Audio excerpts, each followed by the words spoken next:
Alex, it's good to see you. I know we've been in communication, and even though we haven't met in person, I feel like you're a friend. We've talked quite a few times, and it's a funny thing what social media, particularly LinkedIn, does, right? It kind of allows you to sort of get into the mind of someone, seeing what their thoughts are through their posts and so on. But thank you for being on the show and sharing your wisdom today. Yeah, absolutely. I feel like I know you without meeting you, so the feeling is mutual. Yeah, the power of social, right? Mhm. Like I was at Inbound in Boston, right, a couple of weeks ago, and I kept running into these folks who I've never met in person, and it felt like we had been friends for years. Very, very interesting phenomenon. There should be some sort of research or something on this phenomenon Right? here. But real quick, just for the folks out there who are go-to-market professionals, maybe a little bit about your background and how you got into this world of go-to-market and product marketing.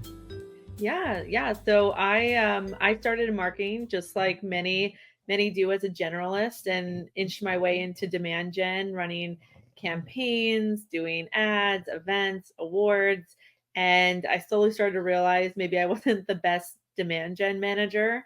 And discovered product marketing when I was at a company called Everfi.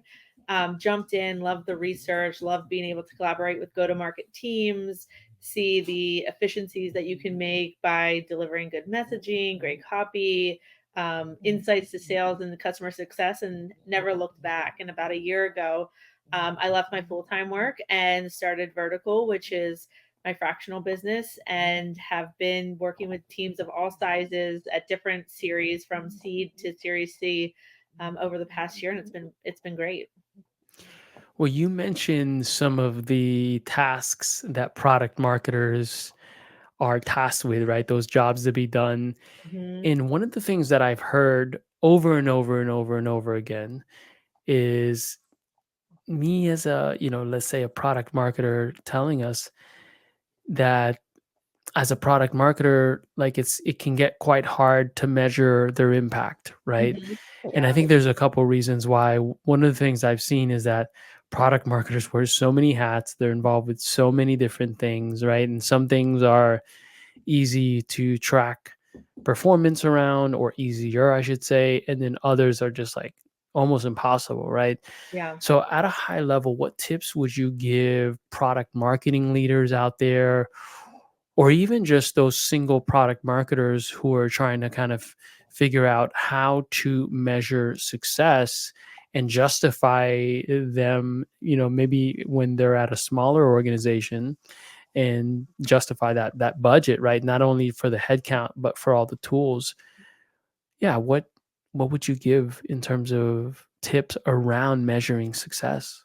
Yeah, I mean, for product marketing measurement, I think it's common sense that's not normally common practice. And what you don't want to do is become somebody who is a pair of wrists that's being goaled by the amount of assets they create, or the amount of enablement and trainings that they do. You really want to get yourself into that strategic realm of being a product expert and being able to help and support adoption and usage, being able to impact revenue because you understand the broader context that the product, the services are playing in, or that new features are being released in.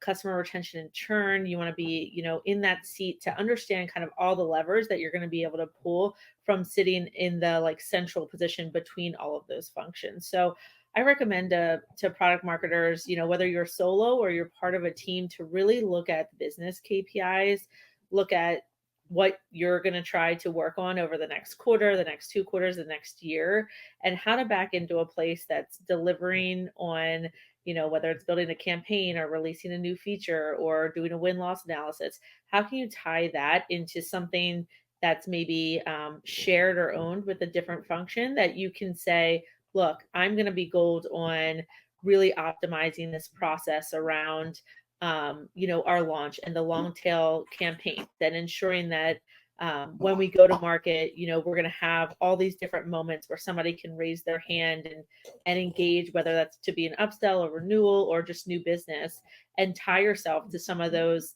numbers. I don't think product marketing needs to own a number, maybe in the sense that like a demand gen leader would, but definitely being aligned to those business metrics versus outputs is something I always advise teams to do. You mentioned something that I've heard over and over, and certainly my co-founder Justin, who you know well, Mm-hmm. has talked about this at length. And it's sometimes product marketers, certainly he in his career has run into this, very, very often. And it is that you're sort of asked to, within the context, let's say, of sales assets, right, or collateral, to create a bunch of stuff. And so if you are measured by the number of stuff you're churning out, then it's not really, or I should say, you're not incentivized to actually have a focus on quality and an impact of an asset. So in other words, is it, one question to ask ourselves as leaders is it more important to just be able to hit some sort of OKR number and say, okay, I've, churned out 20 assets, one pagers this quarter. Mm-hmm. Is that more important than saying, you know what, we put out 5, but Mm-hmm. we really dug deep, and not only did we focus on making those 5 super strategic and scalable and personalized and all those sort of things, but we actually know the impact of them. Yeah. Yeah, I mean, today with all the writing tools, ChatGPT, it's not hard to become an asset factory and just churn out a bunch of bloat that may or may not help move the needle in terms of pipeline acceleration, in terms of renewals and upsells. So I always want to empower product marketers to be curious, to be experts, to be in that demand gen revenue marketing mindset of what do I need to do to help a deal progress or to help break into a new market or to help with, enhancing the product or the customers that we already have. And I think that goes back to really understanding the pipeline and the customer journey, what happens after a deal's closed, and what are the kind of assets and maybe moments, touch points that product marketing can influence, whether that is a one pager or a really nice piece of content or getting into a community and chatting with customers, chatting with prospects, and making them feel part of the brand, part of the product story. So I think right now it's just so easy to make content that you have to pull back, and I think you see a lot of brands doing this in ways that help them stand out from both the product and the brand perspective. um, you have to pull back and understand when those levers are appropriate and not just jump because a salesperson maybe wants an asset. I mean, teams will always want additional things, but giving them the right tools at the right Mm. time and not over bloating what they have to work with is super important. I love you said that, giving sales teams the right tools at the right time. Hmm. And we've thought a lot about the buyer's journey, because Hmm. I think that's one thing that seems to get lost, at least in my experience. And I've been on the sales side, and then my last gig, I was on the marketing side. Hmm. And it's just baffling how we all spend so much time, or we should spend time focused on designing, let's say, the sales motion, right? Or the buyer journey and these sort of things. But somehow, in some way, that gets disconnected from our day to day creation of Yeah. stuff, right? Do you have any insights around, again, to that point of like giving sales the right things at the right time? Like, how do we define that? Does that mean looking at the buyer's journey? And I should ask, put an asterisk or a caveat and say, I've very rarely seen organizations actually do that exercise really well, right? Yeah. And is which is wild, because then it's just like we're just doing random things, right? So again, my question is, how do you make sure or have a framework, or what is that framework of defining these are the right things, and this is the right time? Yeah. Yeah, I think, teams in general over the last 2 years are getting more constricted and compressed. And in some ways, a lot of teams are operating in a fire drill, whether, they want to admit it or not. And so, in order to kind of release some of the pressure on these teams, it goes back to being a good partner. And comes back to, I think, a lot of ways, the common sense approach that product marketing should be taking anyway in its relationship with the other go to market teams, sitting with sales, sitting in sales calls, listening to Gong, listening to the moments in time, and then looking at the pipeline, looking at new business closing, looking at, the customer success side of things, and really understanding, hey, and being able to approach sales and CS and maybe the marketing leader, and being able to flag those moments and say, hey, I'm noticing like in these sales calls, it seems like there's a gap right here, or I'm seeing like stage 1 to stage 3, there seems like there's some drop off with people moving down our funnel.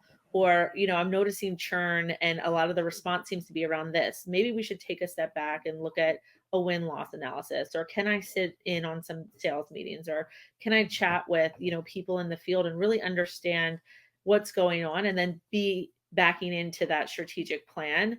I think a lot of times, take time to think is what I defer to, because it's easy to, move fast and break things. It's a little harder to say, we're going to take a measured approach.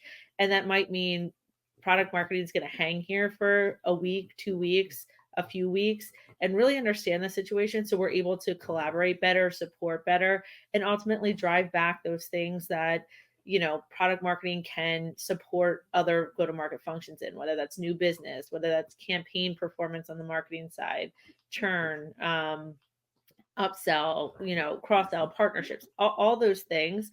I think it's taking that step back, really understanding not only the product, which is a given for product marketing, but also the business. We're a function that sometimes gets this qualitative sort of knock to it, like, oh, we're just writing messaging, like who cares? And really, if you're coming in as the expert with a perspective POV and a strong perspective on like the business health, then you're able to make those recommendations and kind of slot in and call out where other teams may need that product marketing support. When you just listed out all those things, I couldn't help but go, wow, that's again a lot of different stuff. It's just Yeah. a testament to the strategic nature and importance of product marketers. Hmm. I wanted to dive into a concept that you alluded to when we were, thinking about the topic here today, and it was this idea of how we can back into other KPIs, maybe that are outside of the product marketers' sort of immediate jobs to be done to help gauge the impact of product marketing. Hmm. Any ideas and sort of frameworks that you can give folks around figuring this out? Yeah. I mean, it starts with strong partnership. I know I'm like beating the drum on this, but without that, you're not going to be able to build the trust that you need to influence and support other teams. So I always think about my relationship with demand gen and how the messaging content that I'm pulling together, that I'm testing, they're taking and pulling into ads, experimenting with. And it creates that great feedback loop where then we can start to have conversations around lead qualification or around pipeline acceleration, around launches, releases, and how those can impact, upcoming campaigns, upcoming content, webinars, all the things. So I think looking at that and trying to share some of the KPIs that maybe if you sit in marketing, your broader team is going to have. And then, working across the aisle with sales and really understanding how to get more efficient, whether it's top of the funnel, generating that brand demand kind of interest. And that again comes back to your messaging, positioning, what you're doing from a win loss perspective and competitive intelligence perspective to understand the bigger market. All the way down to, bottom of the funnel. How can we make this great experience where they can really understand the product, the platform, how customers have been successful. And then, of course, I've mentioned it a few times, but working with, a department that maybe we don't always touch, but customer success when it comes to churn and renewals and upsells. Like how can the resources that product marketing is building and the information, creating that feedback loop for the other teams really support their goals at the end of the day? Awesome. Thank you so much, Alex, for bestowing your wisdom here. And for the folks out there, that's not my stomach. My dog is in the room. I'm gonna grab my dog, Arthur. Come here, and show him for the folks out there. I was gonna say, Teddy has been licking his paw right at my feet this entire time. Oh my gosh. So Arthur has been a guest on the show a couple times. Oh, And I know his belly is a little funky here today. mm, He's been inside for a couple days now since we've been dealing with all the rains and stuff, but he just wanted to say hi. For the folks out there, Alex, if folks wanted to maybe get in contact with you to hire mhm. you to do some consulting work or maybe some fractional, what are the best channels or URLs to reach you?